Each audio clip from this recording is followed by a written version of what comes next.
প্রভু, এইগুলোকে আপনার দর্শনের জন্য আপনার নামের আগে অন্য কারোর নাম কেন?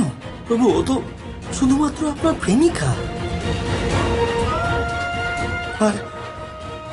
আর প্রভু, প্রেম তো মায়া, তার সাথে ভক্তির কোনো সম্পর্ক নেই।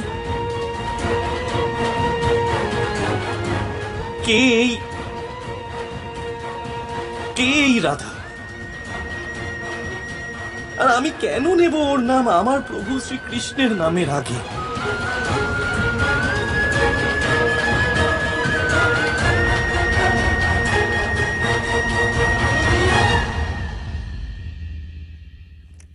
এই ঝর্ণাটি দেখছো শ্রীদামা?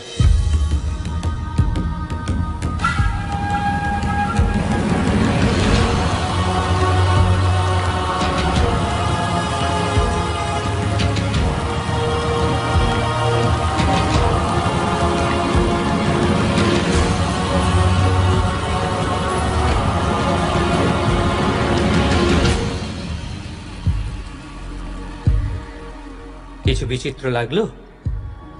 আশ্চর্য প্রভু, এই জলের ধারা নিচের থেকে উপরের দিকে যাচ্ছে। হ্যাঁ, যা পৃথিবীর আকর্ষণে নিচে বয় তার ধারা, আর যা সেই আকর্ষণ ভেঙে উপরে ওঠে সে রাধা। যে সাগরের সাথে মিশে নিজের অস্তিত্ব হারায় সে ধারা, আর যে নিজের অস্তিত্বের উৎস অব্দি যায় সে রাধা।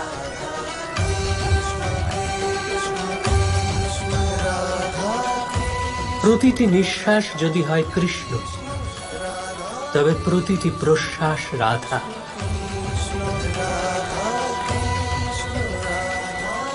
জীবনের সার যদি কৃষ্ণ হয়, তবে জীবনের আধার রাধা।